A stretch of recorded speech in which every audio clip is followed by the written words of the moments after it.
Yeah, what a ride it's been for sure. And lots of numbers talk, which we love. And this is why we enjoy having people come to the pod to learn the numbers, to discuss that angle of sports betting. But of course, there's another side of sports betting that we also enjoy.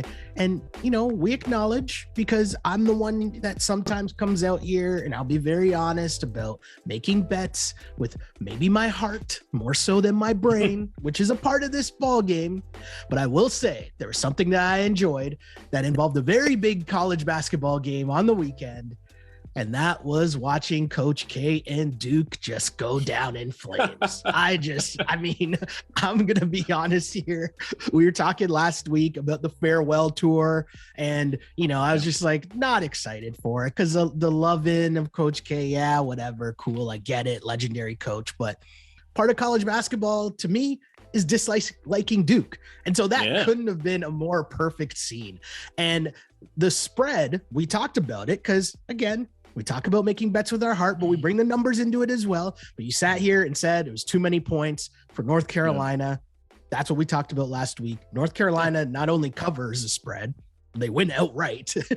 Well, they covered minus 12, right? North Carolina covered minus 12, right? When it all came down. That's what we should have been on. That was the spread, right? We should have been on the alternate. That's what the spread was. Yeah, right? Should have been on the alternate line.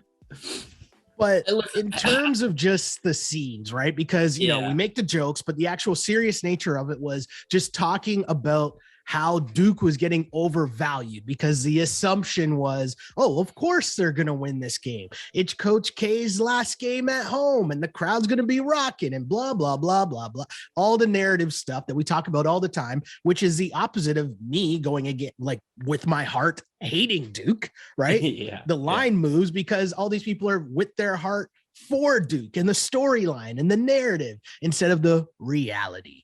Yeah. So how did that all play out for you? And we'll start with the number side of it, just because it's what you talked about, right? For that point spread to change that drastically from the first time those teams played to this game on Saturday seemed kind of ridiculous. Yeah, we talked about how that first line back in Durham, in Chapel Hill was like -3 or something like that, right? And it's like, well, how do we go from -3 to -12, right? That's a pretty big jump. That's 9 points. That, again, if we're splitting the difference, that means 4.5 points of home court advantage for either of those teams, right? For both of those teams, essentially, right? Or you can split it differently, right? Where it's 5 on one side and 4 on the other, or whatever. Yeah. But again, like, there's no travel involved, right? It's a bus. It's like, what is it, 5-mile bus ride or something down the street. So, like, okay, that doesn't really make sense.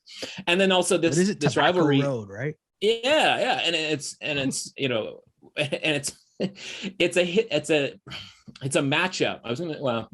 It's a rivalry. That historically, like, the road team does actually pretty well in, right? Like, there are, you know, if you see some of the, you know, old clips, right? It's like, well, North Carolina won that game at Duke. Well, Duke won that game at North Carolina, right? Like, late game buzzer beaters, all of that sort of thing, right?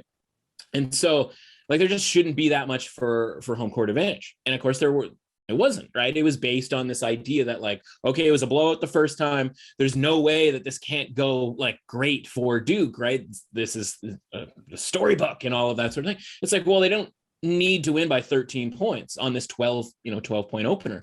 But we talked about it last week, where there was a couple of games, right? I think it's like San Diego State and Fresno and Oregon, Washington. Washington was an interesting one where we were right? We knew that Oregon was overvalued there. It even got higher than 4. It went to 5, and then Washington blew them out. Yeah. But San Diego State, another bubble team, right? Like, that number was inflated, but the market caught on to that.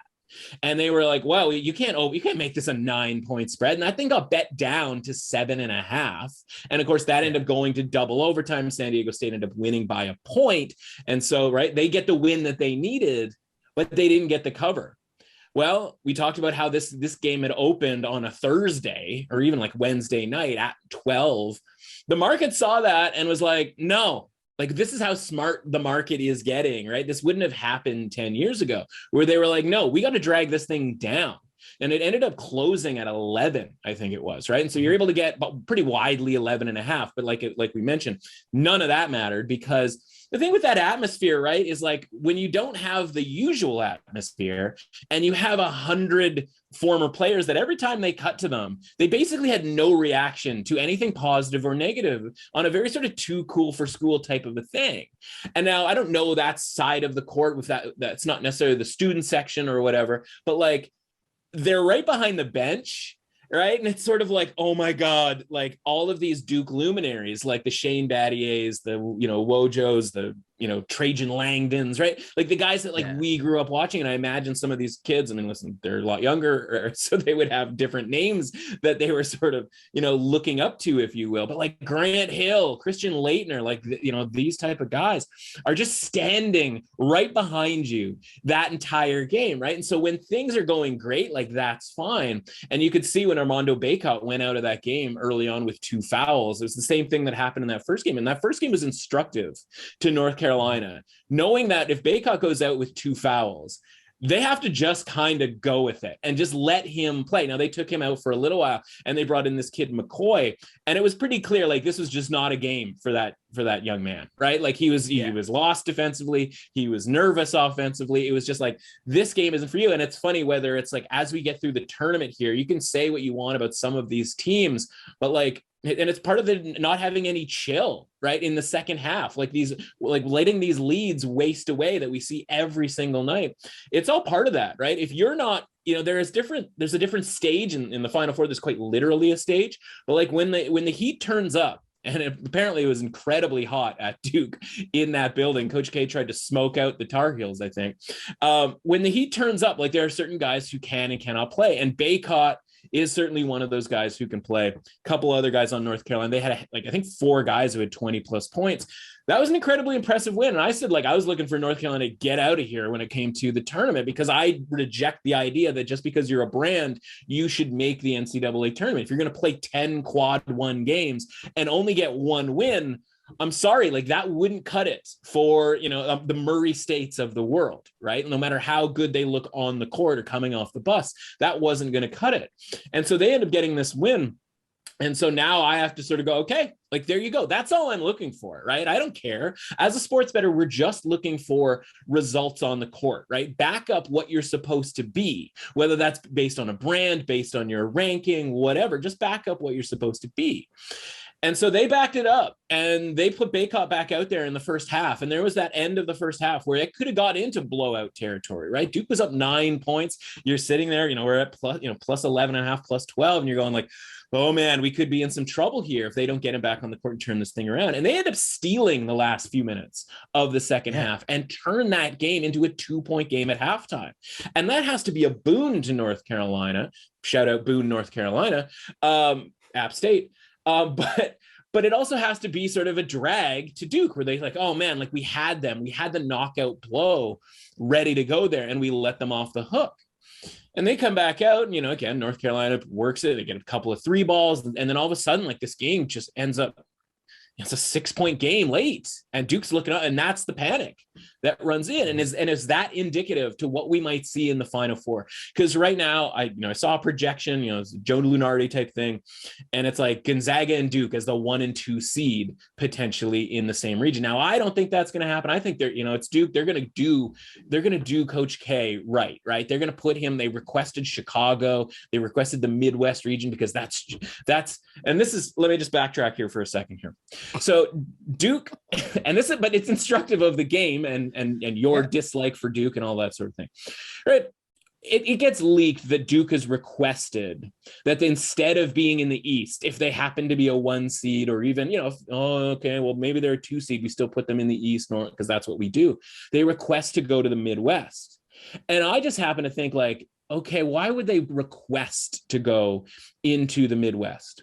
Well, there's going to be this battle in the number 1 seed department here for the number 1 seed in the West between Gonzaga and Arizona, who you're not going to believe, they just happen to be the top 2 teams, right? So, like that's interesting. One of those teams is going to end up as a 1 seed elsewhere. Okay. Yeah. Well, if the other contenders for a 1 seed in college basketball are Kentucky, Kansas, right? These feel like South region and East region type teams, right? Like you've got obviously, a handful of teams that could certainly qualify. If you're Duke, you want to be in the Midwest because you want to avoid Arizona getting moved over to the East, right? Yeah. Because the Kentuckys of the world, when and if Kentucky wins the SEC tournament, or maybe it's Auburn that wins the SEC tournament, right? Whomever wins the SEC tournament, especially if it's between those teams, is going to get the 1 seed and is going to get the South, the 1 seed in the South. Which means Arizona is going to move over. Let's use Arizona as an example here, assuming Gonzaga takes care of business tonight. Tomorrow night, they get the 1 seed in the West. Well, Arizona is going to move to the East because as much as there's a couple of decent teams in the East, there's no real 1 seed contender in the East. So I wouldn't want anything to do with the East either if that meant I had to deal with Gonzaga and Arizona. Now, they know that Duke's not going to be put out West because it's Coach K, and they would never do that to him. And they make up this reason, it's Coach K's hometown, as if Chicago, like people are just flocking to watch Coach K coach in the regional final. Like that is for any he's lived in Durham, North Carolina for 42 years. I don't know if that was mentioned at all on Saturday. 42 years. Nope. Like, what does Chicago have anything to do with this guy anymore, right? Like, there's no, like, that has nothing to, like, they're going to stay at his parents' place. He's 75 years old, right? Like, it's not like there's any advantage to them playing in Chicago other than they're avoiding the South region that would have either Auburn or Kentucky. They're avoiding Arizona, who's an absolute truck at this point, and they're avoiding Gonzaga, right? It's all strategic, but it's all BS. And so whether it's something macro within the sort of construct of college basketball, or whether it's sitting there watching him with his, his whiteboard, if you will, and having a kid just sitting next to him with a rag who's in charge of cleaning the whiteboard, because whether it's Shire or Krzyzewski, they can't be bothered to clean their own whiteboard and get a little marker on their hands, right? They have to have some, drone in Sector 7G sit there and clean up the board. This is why we don't like Duke, right? Like, this isn't like a race thing or a cultural or a economic thing. I mean, all of that sort of has tentacles in it, but it's like the stupid kids like booting it off of the court at the halftime bell to like get to the dressing room, get to the locker room before the team does, right? All of this stuff, like Duke puts it on themselves. And so when we all sit back and we laugh when they lose the game, and again, Duke, Coach K comes on and he does the speech where he's, telling people to be quiet and like, no, and the crowd, the crowd is going to do the crowd thing where they're like, no, it's okay that you lost. He's like, no, it is not okay. Like, we are better than this. And it's just like, you're just like, oh my God. Like, it's just being in that bubble for 42 years, you'd completely lose grasp of how the rest of the world sees you. And so whether it was years ago, I mean, there's the famous Dylan Brooks one, right? Where he's telling Dylan Brooks in the handshake line after a tournament game, after Oregon trucks Duke. And he's telling, Dylan Brooks, like, you're too good of a player to take the 3-pointer at the bell, right? Like, just for fun, like, you don't need to do that, blah, blah, blah. Because he is revered in his bubble. And he's revered in a pretty large bubble. Like, I'm not saying that this is some tiny thing, because listen, ESPN devoted an entire week's worth of programming or they messed promotion. it up, but they did. So that's the other part that was glorious about this. And Shell, I got to say this to you as somebody who's a television production professional. Shell, where were you on telling us to bet Kansas, Texas to go to overtime? That this stuff happens every single time, like best laid plans. Now, the plans were pretty stupid, let's be honest. Like, had you paid any attention to Saturdays in college basketball, you never, and the 6:00 game is always, that's the main window for that game, because they want to push the NBA game. It's at 8:00. It's all sorts, synergies and whatnot. But like, every time the 6:00 game is a big game, like, it always ends up getting like, okay, there's 3 minutes into the game, and because the last game went long, because it's college basketball and they have to take 5 hours to review stuff in the last minute, and the fouls and all of that stuff that people get infuriated by college basketball. But like, we should have seen that coming. We should have been like, okay, what's the 4:00 game? That game's going to overtime for sure. Let's get a 10-1 on that, Kansas and Texas in this case. And of course, because betting always has to get in the mix here, Kansas covers -6.5 in overtime. Right. Like, and I almost bet this is when it comes down to the numbers, right? Like, I like Texas in that game. Kansas had played 3 games that week. This is a team not used to playing 3 games in a week. This is a team that a lot of times going into a Saturday game has had 4 days off because they play a lot of big Monday games, right? For ESPN. Yeah. And they had to play an extra game because of, obvious reasons, and a cancellation and an extra game getting played last week, and 2 really tough games of TCU. And so inherently I liked Kansas. I like Texas because the market, or unfortunately I guess turns out probably fortunately, the market also agreed and had that number a little lower than I thought it should be, right? My projections were 7.5. So my projections told me I should actually be betting Kansas in that game because the line was 6.5. But I'm like, no, like inherently, and this is where discipline and handicapping and stuff beyond the numbers has to come in. Inherently, I was like, well, I'm not going to bet Texas at a lower number than I think it should be, even if I inherently like Texas because of the situation here. And again, for 44 minutes of that game, I would have been in really good shape with Texas plus 6.5, ignoring the fact that my number was 7.5. Of course, it ends up landing on 7. And if I had just blindly taken the number at -6.5 and taken Kansas and just said, forget about it, not paid any attention to what had happened early on in the week, I would have ended up with an incredibly fortunate win, which would have been nice, especially considering what happened earlier that day. But again, like we gotta be on top of this stuff as television media professionals, knowing that this is going to get screwed up here. But they had a 20-minute ceremony that was planned that we were supposed to see, and it was just, here's the tip-off. And it's like, how do you not know that that's coming? So all in all, just a banner night when it comes to Duke and North Carolina and the Coach K finale at Cameron, of course, because that matters to everybody outside of Durham, North Carolina. Yeah. I mean, between Bill Self purposely just throwing away the end of that game to go to overtime to screw over Coach K ceremony, I thought that was awesome. I'm being facetious, obviously, for people who can't see us, while we're doing the pod. But between people paying thousands of dollars to like sleep in tents to then have Coach K to tell them to shut up, is like amazing. What is happening here? The whole thing is just insane, but it's Duke. It's why we hate Duke. Although I will say I did enjoy like the roll call of seeing like all the classic Duke dudes. Like I was like Trajan Langdon, the Alaskan assassin. Weirdly excited. I was weirdly excited about Trajan Langdon.